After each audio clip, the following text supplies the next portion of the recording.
Continuamos, amigas y amigos, con más de La Verdad Radio TV.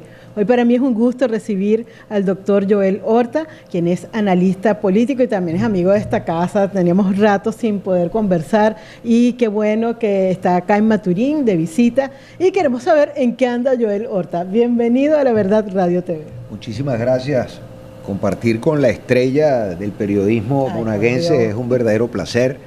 Siempre me he sentido agasajado cuando me siento a conversar contigo. Estamos cumpliendo con una agenda que ha denominado el gobierno nacional y acompaña la oposición que hace vida en la Asamblea Nacional, que han denominado el peregrinaje por el levantamiento de las sanciones.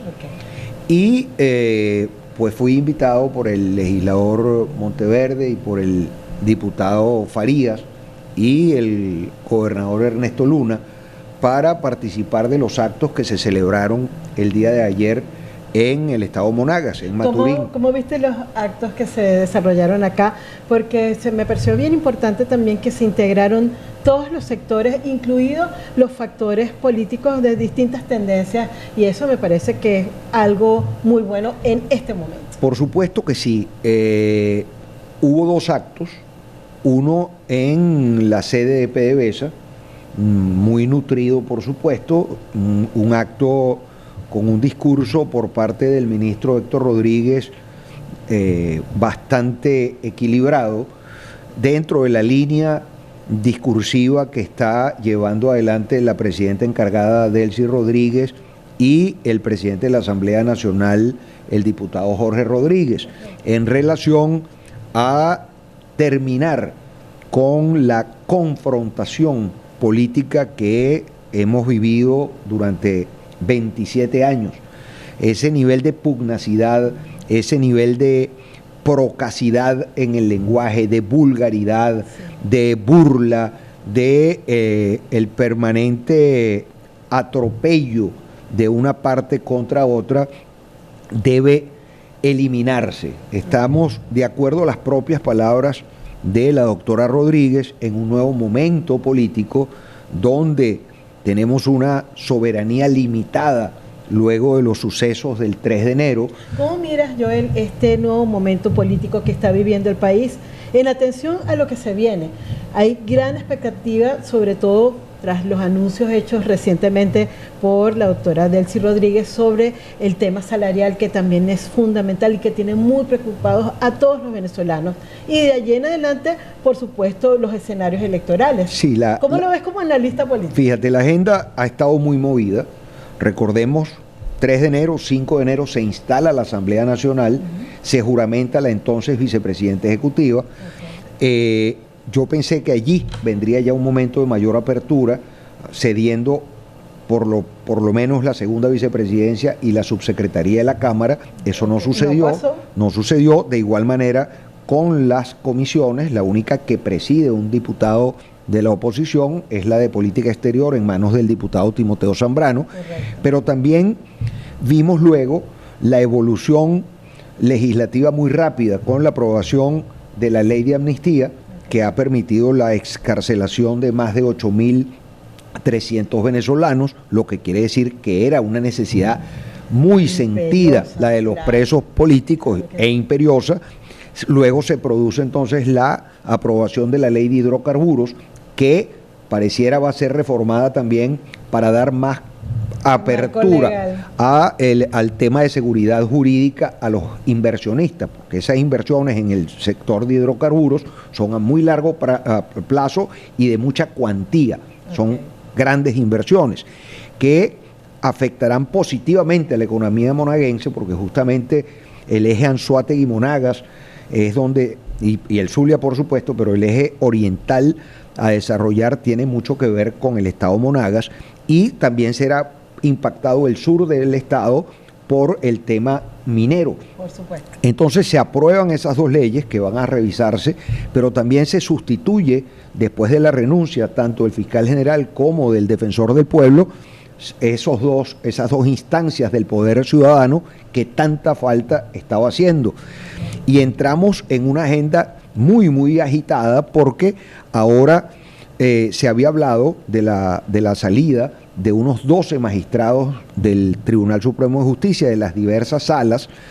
No, había olvidado que producto de una decisión de la Sala Constitucional, se habla que no hay una falta absoluta de el presidente Maduro, por cuanto no está ninguna de las 5 causales contempladas en la Constitución para poder declararse tal ausencia. De allí vemos en esa propia laguna jurídica que los 90 días ya se extendieron por 90 días más, o sea, y muy probablemente eso se vaya extendiendo, porque hablando de esa soberanía limitada, tanto el presidente Trump como Marco Rubio, secretario de Estado, y al igual que el Ejecutivo Nacional, han hablado de una agenda de estabilización en una primera fase que tiene que ver con todo este asunto legislativo y con la transformación del Poder Judicial, que no se puede quedar solo en la Fiscalía y la Defensoría. Ahora se habla del 70% de cambios en las distintas salas del TCJ, y de igual manera se habla de la sustitución de muchos de los rectores del Consejo Nacional Electoral. Eso es lo que pareciera estar establecido en agenda hoy día. El sector de la oposición está también alentando, junto a los sectores empresariales, la modificación de la ley del trabajo con un tema muy álgido como lo es la retroactividad de las prestaciones, y allí vamos entonces al tema salarial, porque no es mentira que el salario en Venezuela está pulverizado, no existe salario, existe un ingreso básico que se ha generado una gran expectativa. La gente plantea... ¿Nos puedes comentar de la expectativa que hay? Pareciera que pudiera estar entre los 70 y los 100 dólares, pero eso tiene que ver también... Pero hablan de que va a ser algo fraccionado. Fraccionado y progresivo. Fraccionado y progresivo, por eso se... Eso es lo que más suena. Bueno, porque eso está abrazado no solo a la inversión en materia petrolera, gasífera y minera, sino porque eso es a más largo plazo, diríamos el mediano y largo plazo. Pero lo que sí es cierto es que al levantar las sanciones al Banco Central de Venezuela y a la banca, eso permite entonces acceder a los recursos que se encuentran en el orden de los 5.000 millones de dólares en el Fondo Monetario Internacional, nos permite acceder a los fondos que están en los bancos británicos, en los bancos portugueses, en la Corporación Andina de Fomento, en el Banco Mundial, en los distintos organismos multilaterales, que suman más o menos 30 a 35 mil millones de dólares, que sí impactarían de manera inmediata la economía venezolana de manera positiva, porque en una economía tan deprimida como la que ha vivido Venezuela en la última década, el inyectar ese número de recursos tan importantes va a permitir que con solvencia el Banco Central de Venezuela, y con independencia, que no sea una máquina de producir bolívares que no valen nada, que no tienen ningún valor soportado en algo como el oro, en algo como una cesta de minerales, en algo que podamos nosotros afianzar nuestra moneda, blindar nuestra moneda. El Banco Central, con esa autonomía, podrá entonces parar la inflación. Las dos funciones básicas de cualquier banco central en el mundo son dos. La primera, frenar la inflación, y la segunda, generar una moneda sólida. Entonces, en ese terreno también hay algún sector que habla de la dolarización formal de la economía. Pareciera que eso no es viable, porque eso es atar nuestra economía a una moneda distinta a la venezolana. Otra gente ha hablado del cambio del nombre de la moneda, porque Bolívar, bueno, ya hemos tenido el Bolívar fuerte, el Bolívar soberano, el Bolívar débil, el Bolívar, y al final, pues no tenemos moneda. ¿Desde cuando nosotros nos metemos la mano en un bolsillo y no encontramos una moneda, un billete? La moneda electrónica es lo que funciona en Venezuela. Eso ayudó a la bancarización de muchos venezolanos, efectivamente, pero no hay un valor real. Ojalá entonces, en los próximos meses, observemos la incorporación a las finanzas de la República, ese volumen importante de recursos que están hoy en el exterior. Porque es una suma de dos cosas: erradas políticas económicas más el tema sancionatorio. Porque aquí hay que hacer un mea culpa de lado y lado. Lo está haciendo el gobierno, que ha pedido incluso perdón públicamente a través de la voz de la presidenta encargada y del presidente del Poder Legislativo. Los hemos visto hacer un llamado y a la concordia. Yo lo decía en estos días en un programa en Liguana Televisión: ni la mona ni la sayona.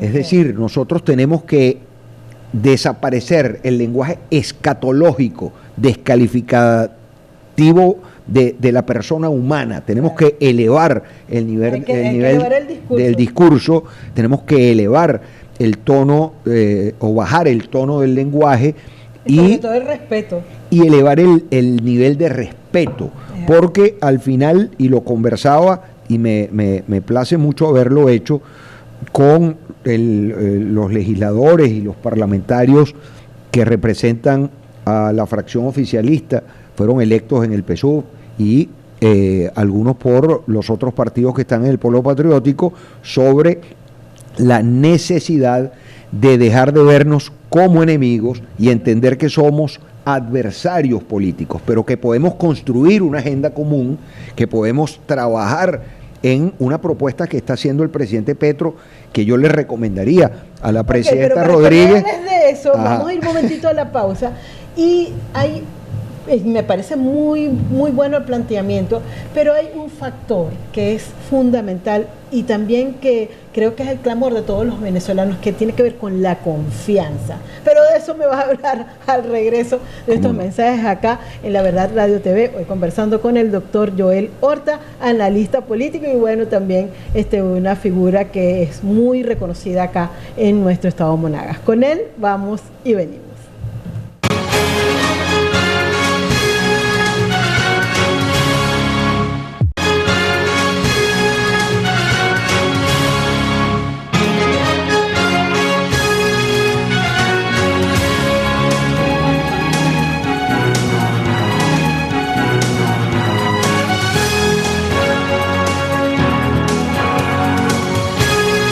Continuamos, amigas y amigos, con más de La Verdad Radio TV, hoy conversando con el doctor Joel Horta, y dejaba al aire un tema que tiene que ver con el factor confianza. Cuando hemos visto que ha pasado tantas cosas, sobre todo en el ámbito económico, y que esa es una de las áreas más difíciles para el venezolano de a pie, ¿cómo se le puede pedir confianza a personas pues que han estado como autoridades nacionales y los resultados los sabemos? Sí, ¿de qué manera se puede solucionar esa situación? Hay un ejemplo muy de cerca, que fue lo que ocurrió en Singapur. Singapur salió del tema de la corrupción de una manera drástica,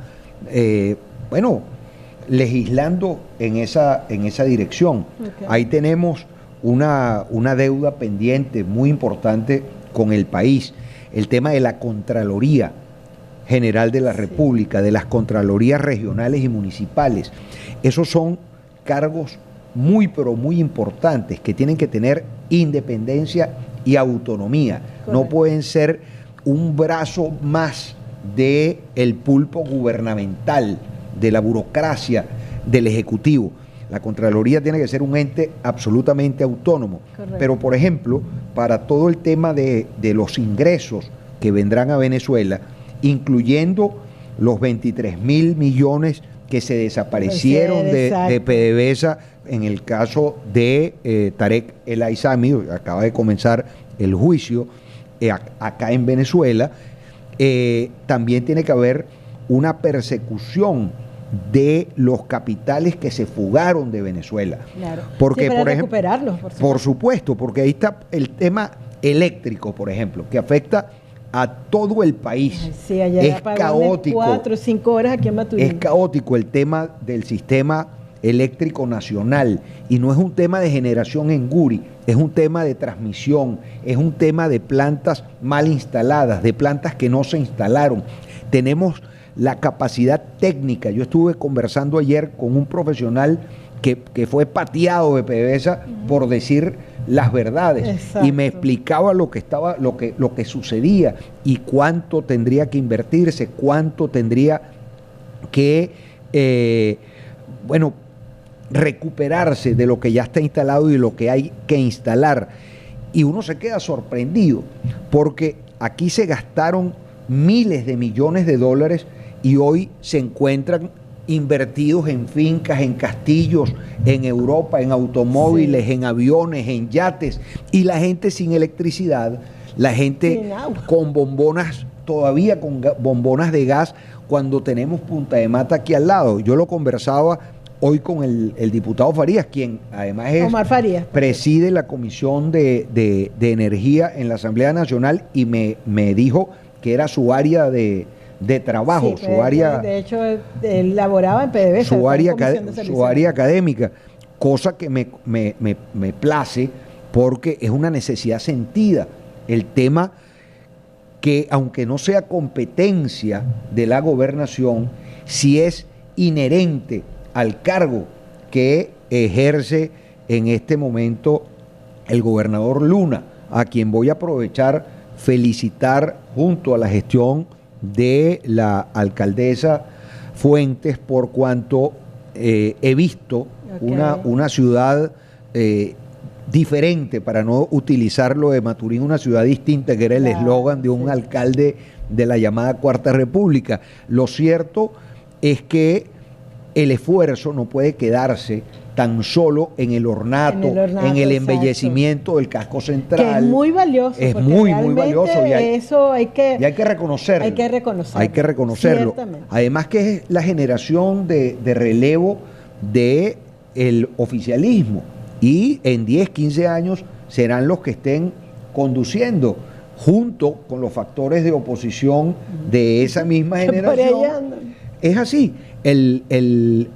Pues el poder en Venezuela. Entonces hay que felicitar lo que están haciendo, pero hay que hacer también las recomendaciones, porque teniendo los mechurrios que están en Punta de Mata quemando millones de centímetros cúbicos de gas, millones de dólares, y habrá quien dice, no, pero es que ese no es el mismo gas. Yo creo que hay que tratarlo. Hay que ver cómo en este momento de apertura petrolera y de apertura en el tema del gas, pudiera el Estado Monagas, a través de su gobernador, de sus alcaldes, de sus legisladores y de sus diputados nacionales, conversar con esas empresas que van a invertir en el área del gas. Sobre todo porque tienen el conocimiento y la pericia para poder hacer esa inversión. Porque no se justifica que en Monagas particularmente no haya gas directo en la mayoría de las barriadas y de los urbanismos